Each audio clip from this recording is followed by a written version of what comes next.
Another edition of Behind the Lines presented by BetMGM and TheLines.com. I'm Eli Hershkovich. You can follow me on X at Eli Hershkovich, and joined by, on today's episode, Seamus McGee, trading manager over at BetMGM Sportsbook. Seamus, I know you're a Jets fan, so maybe you're a little uneasy this morning after the Monday Night Football result.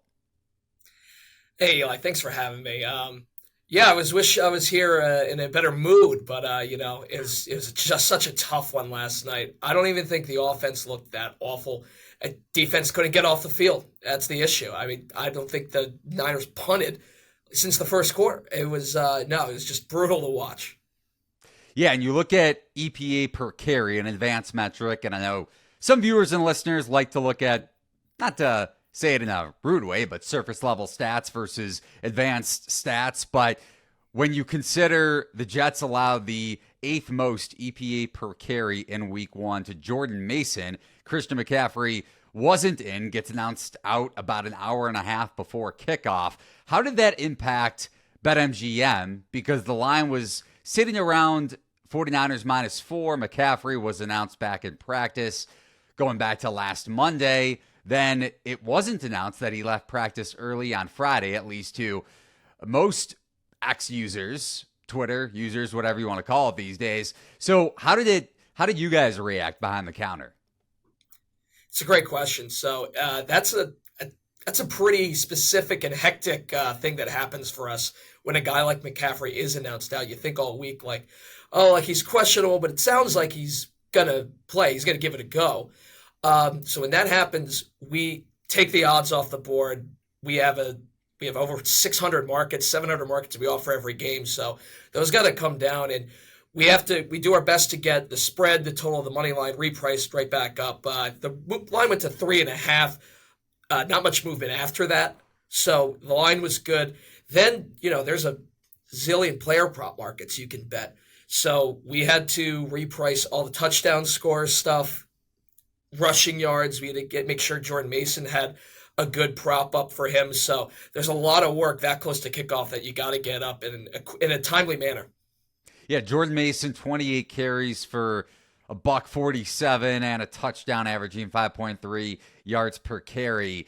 I know a couple bettors that threw a long shot bet before the McCaffrey news came out that Mason would have the most rushing yards on Monday Night Football. So definitely a profitable bet if you can get a long shot price like that when McCaffrey's workload was unknown, despite the fact that he was going to suit up.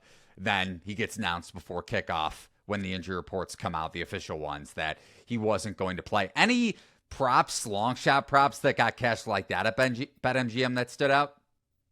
Sure. I mean, even with, we didn't know that McCaffrey wasn't going to play on Friday, but he was still questionable. So when you have guys with a status like that, you will see some bets come in on whoever the backup is, doesn't matter who. So there were some bettors out there who were able to cash a pretty nice ticket on Jordan Mason last night. Yeah, I had Jets plus 4.5. I bet that at another sports book before, maybe like 6-7 hours before the game kicked off. So I was definitely just as upset, if not a little bit more. I don't know if you had any money on the Jets, Seamus, but if you didn't, I will go as far as saying I was a little bit more upset having money on New York and that defense. That was probably, I'm kind of in agreement with you. I thought the offense looked okay. Play calling wise, a little suspect, but Rodgers, coming off the Achilles injury, looked a hell of a lot better than Kirk Cousins, albeit his injury he suffered a month and a half before Cousins went down for the Vikings last season. So take that into account. Looking at week 1 from a little bit of a wider lens, for the first time in 45 years, we saw 3 teams trailing by at least 14 points come back to win in week 1. The Bears were down 17-zip to the Titans. The Bills were trailing by 14 to the Cardinals, and then the Dolphins also trailing by a couple touchdowns to Jacksonville. All of those teams coming back to win outright. The Bears being the only one of those 3 teams covering the pregame point spread. So what was the impact on the live betting market for you guys at BetMGM?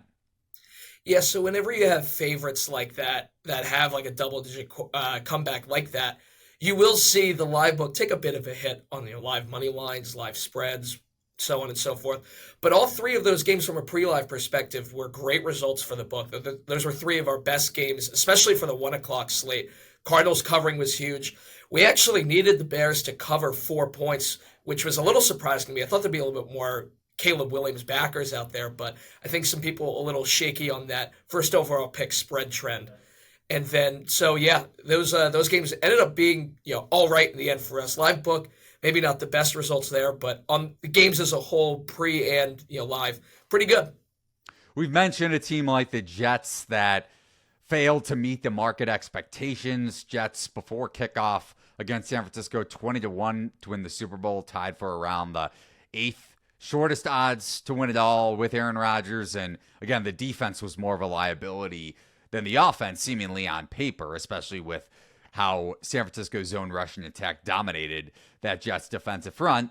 Didn't have Hassan Reddick on the field, still the lone player holding out. But the biggest team or the team that may have the biggest adjustment for you in your respective power ratings, aside from BetMGM traders overall, was which one? Biggest mover for me, it was pretty close among three teams. Vikings got a big upgrade for me. I know the Giants didn't look good, and the secondary for the Giants is going to be an issue all year, but I was really impressed with the Vikings. The Steelers, I thought, looked pretty good. I mean, Fields didn't have to play the greatest game ever, but the defense really showed up in that game. And then I think a team like the Cowboys, the way they went into Cleveland week 1, a lot of questions coming in. They looked great. And the Browns, even too, is another team that was getting a lot of hype coming into the year. Like, if Watson plays okay, this roster top to bottom is among one of the best in football. And they just went in there and beat the brakes off the Browns. So I think those are three teams that you saw a pretty good adjustment for. And then on the flip side, the three teams they played against going down. Yeah, Deshaun Watson generating the second fewest EPA per play among quarterbacks, in front of only Daniel Jones in week 1. So that goes to show you how poorly he performed. The Cowboys defense, juggernaut, at least in week 1, small sample size. So we don't want to overreact too much, as we like to say here over at thelines.com. Week 2 is all about overreactions, and we'll dive into it in terms of finding value, whether it's in the total or the point spread. So one of those lines that has been adjusted quite a bit so far, from the look-ahead line to the week 2 opening and current point spread here as we record this on Tuesday, September 10th. We mentioned the Browns. That one has jumped from Jags -2 on the look-ahead to Jacksonville -3.5, so above the key number of 3. Maybe we'll touch on that game as the show moves along here. But the biggest adjustment we've seen is in Green Bay, Indianapolis at Green Bay, a 7.5 as high as 8-point line move. I think you guys are sitting at Indianapolis lane 3 on the road after the look ahead was right around Green Bay -4.5. Now Jordan Love suffers the injury on one of the final few plays against the Eagles. Green Bay fails to cover, fails to win the game outright against Philadelphia in week 1 in Brazil. The turf maybe playing a little bit of an impact in that final result. But what kind of action are you guys seeing on Colts-Packers for this week 1 huge line move? The spread is a little bit more balanced than you may think. I thought we'd still see some people backing the Colts, a little one-way action, but line stayed pretty rock solid. Action coming both ways, good to see. But we're seeing a ton of parlays coming in with the Colts money line there, and nothing really significant to the total yet either. I'm sure you guys will have a liability on the Colts, at least as it relates to the money line. But same thing with the Chiefs and the Bengals. Not necessarily the biggest move in terms of the number, but it's up from 3.5 to 6 at BetMGM, and we have seen 6 become more of a key number in the NFL. Not nearly as great as 7, but with teams going for 2 more often, and when I say that, I'm speaking to 2-point conversions, 6 has become a little bit more impactful when it comes to the closing point spread. So what kind of action have you guys seen on Chiefs-Bengals, spread or total? Surprising to me, again, I thought there'd be a lot of overreaction to the Bengals week 1, so a lot of people coming in on the Chiefs. But Again, two-way action coming in so far. Nothing really big on the total yet either.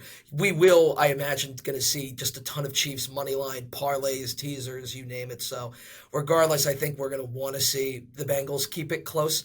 But no, that was definitely one that surprised me for sure. Was Bengals seeing just as much action as the Chiefs so far. Yeah, and the Bengals going down in week one, not just a big win for BetMGM, I'm sure, with New England closing as around a 7.5-point road underdog with Jacoby Brissett. But in the Lines.com survivor pool, about a third of the pool got knocked out, with Cincinnati losing outright. So I'm assuming, I don't want to speak too soon, but I'm assuming a big result profitable result for BetMGM with New England winning the game.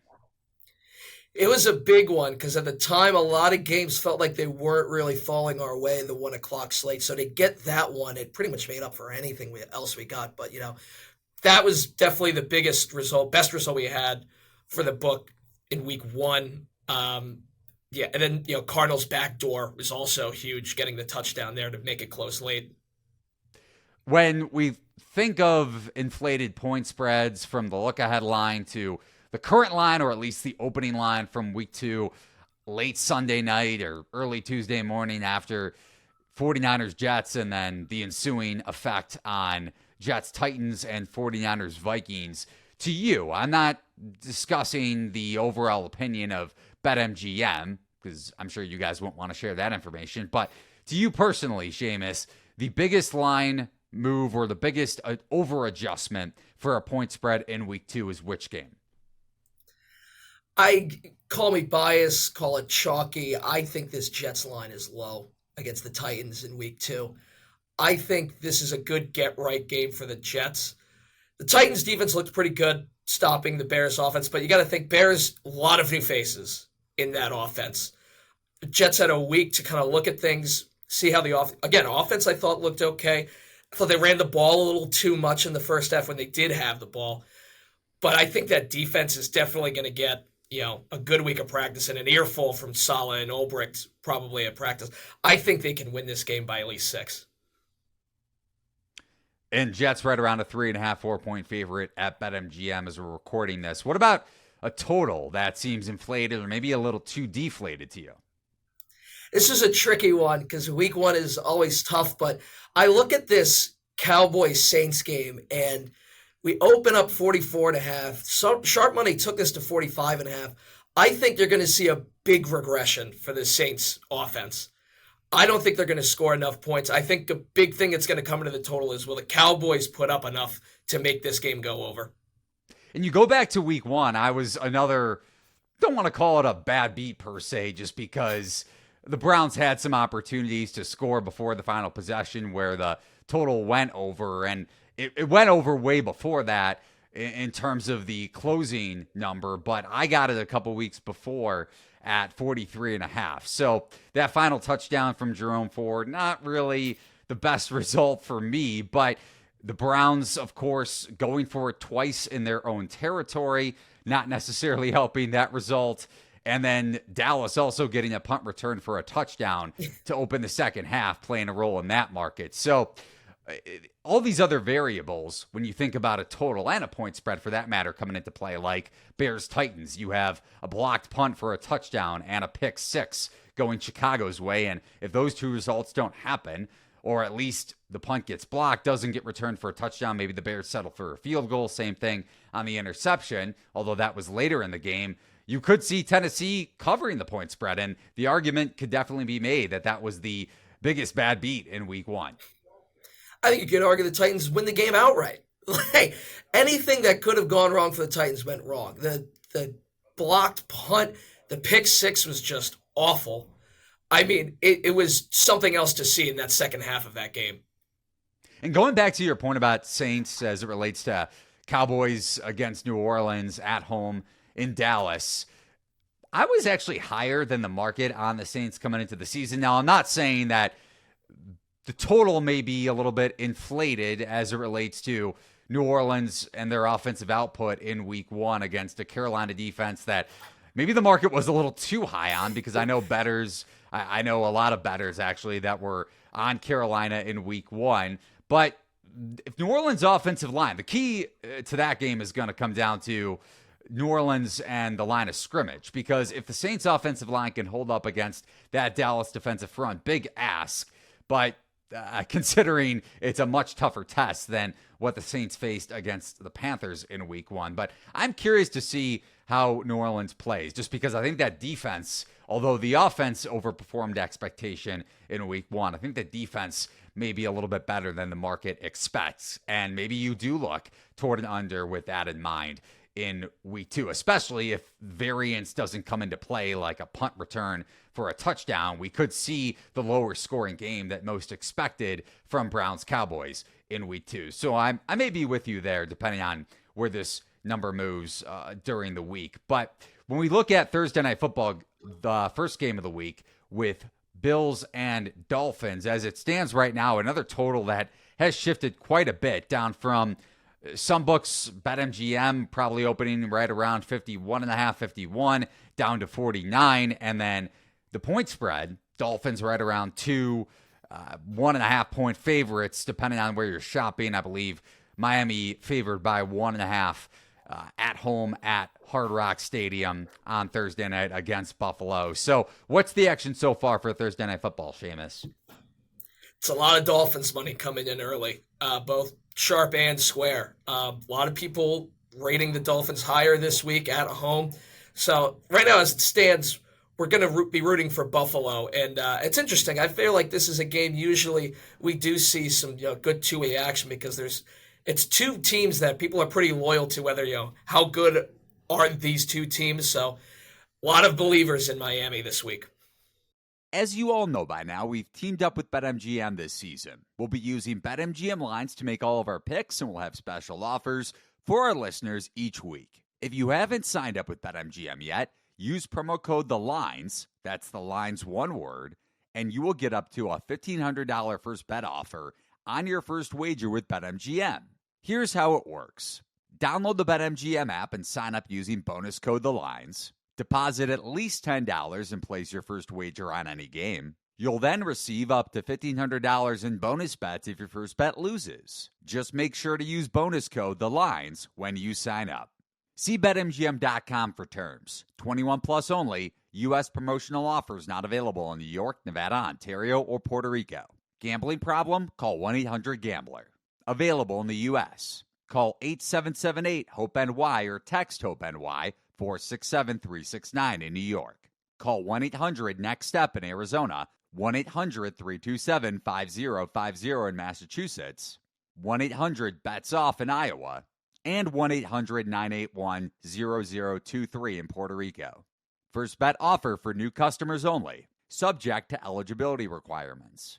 Rewards are non-withdrawable bonus bets that expire within 7 days. In partnership with Kansas Crossing Casino and Hotel. Don't forget, if you haven't signed up for BetMGM yet, use bonus code THELINES and get your $1,500 first bet offer today. What about props for Thursday Night Football? Anything stand out a couple days before the game? Two things that I've noticed looking at this game so far, with the game a little close to 48 hours. Josh Allen passing yards over has been getting touched up a bit there. And Curtis Samuel under 21.5 receiving yards also showing up on the ticker a bit. He wasn't very involved in the Bills' offense, especially when you look at snaps. You don't just have to look at receptions, yards for it to show that. And Buffalo also has 2 tight ends involved in that offense, and productive ones at that, especially in Kincaid, who didn't have the most efficient game when it came to his yardage output. I believe 2 catches for 11 yards, going way under his yardage total, at least when it came to his player props. So definitely something worth watching for as it relates to the Bills and their receivers in week 2. And it could be a sloppy affair when you look at the weather forecast. I have a weather report up at thelines.com. But that's going to do it for us on Behind the Lines, presented by BetMGM and thelines.com. Remember to sign up for BetMGM Sportsbook if you haven't already. New users can get up to $1,500 back in bonus bets when you sign up over at thelines.com. Thank you so much, Seamus McGee, trading manager at BetMGM, for joining us here on Behind the Lines. Looking forward to having you back on, or whether it's you or Christian Cipollini, next week.